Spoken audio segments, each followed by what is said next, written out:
যে অবস্থা হয়েছে প্রত্যেক দিনই প্রায় কিছু না কিছু চলে আসছে।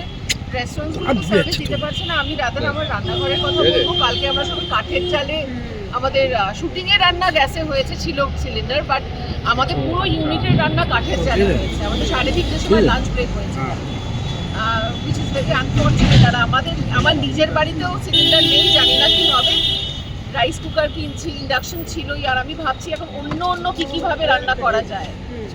না, এই যে আবার পুরনো দিনে ফিরে যাওয়া, মানে আমরা একটা আধুনিক সভ্যতাতে গ্যাস, এমনকি অনেকের বাড়িতে তো পাইপ লাইনে গ্যাস, তাদের আলাদা করে সিলিন্ডারও নেই, সেখান থেকে আবার কাঠ কয়লাতে ফিরে যাওয়া, এইটা কতটা মানে কঠিন মনে হচ্ছে এখন এই পরিস্থিতি? দেখুন, আমাদের প্যান্ডামিক অনেক কিছু শিখিয়েছিল, কিন্তু সেই শেখাগুলো আমরা তো মনে রাখি। তাই ফিরে যাওয়াটাও আমাদের কি শেখাবে আমি জানি না, তবে এইটুকু বলতে পারি সার্ভাইভ করে যেতে হবে। কারণ পৃথিবীর অবস্থা কোনো দিকেই, বাংলা বলুন বা ইরান বলুন বা যেখানে যে প্রান্তেই যান না কেন, খুব একটা সুন্দর তো নয় এই মুহূর্তে। তাই লড়তে হবে, জানতে হবে কি করে সার্ভাইভ করা যায়, বাচ্চাগুলোকে শেখাতে হবে, কারণ পরিস্থিতি আরো অন্যদিকে যাবে। কেন্দ্র এবং রাজ্যে কনিনিকা, শেষ প্রশ্ন, সেটা হচ্ছে যে কেন্দ্রীয় সরকার, আজ যুদ্ধের 15তম দিন, কেন্দ্রীয় সরকারের কি এটা কোথাও রিয়েলাইজ করতে, উপলব্ধি করতে এবং তার এগেনস্টে আগাম ব্যবস্থা নিতে কোথাও কি একটা ঘাটতি থেকে গেছিল, যাতে ক্রাইসিসটা অকার করবে?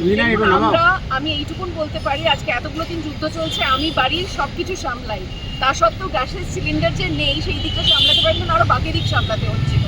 কিন্তু যারা কেন্দ্রীয় সরকারি জায়গায় বসে আছেন তাদেরও নিশ্চয়ই আরো অনেক প্যারামিটার দেখতে হয়, বা এটার ক্ষেত্রে হয়তো মানে এটা তো গ্যাস তো আর উড়োজাহাজে উড়ে আসবে না, গ্যাস আসবে শিপে, তার জন্য 1000 পারমিশন দরকার। আর এখন যেরকম অবস্থা, মানে যেভাবে বিভিন্ন জায়গা উড়িয়ে দেওয়া হচ্ছে, যেভাবে বোমা পড়ছে বা যে ধরনের বোমার কথা আমরা এখন কাগজে পড়ছি শুনছি, সেই জায়গা থেকে সেফটিটার কথা মাথায় রেখে হয়তো একটু দেরি হয়েছে।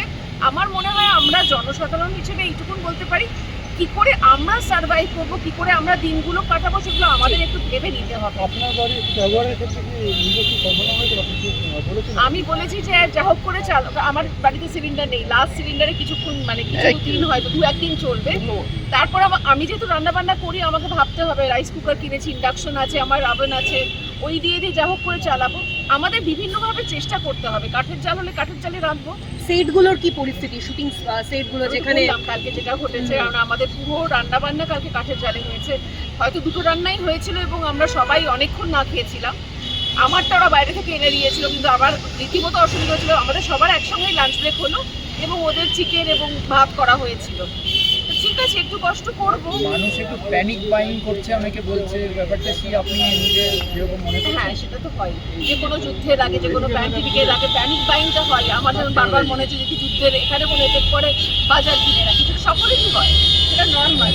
আর একটা কথাই বলতে পারি যে সভ্যতা এগিয়ে চলেছে, সভ্যতা ধ্বংস হয়েছে, সভ্যতা এসেছে, এর সঙ্গে আমাদের কি করে আমরা বাঁচবো সেটাকে ভাবতে হবে। Thank you.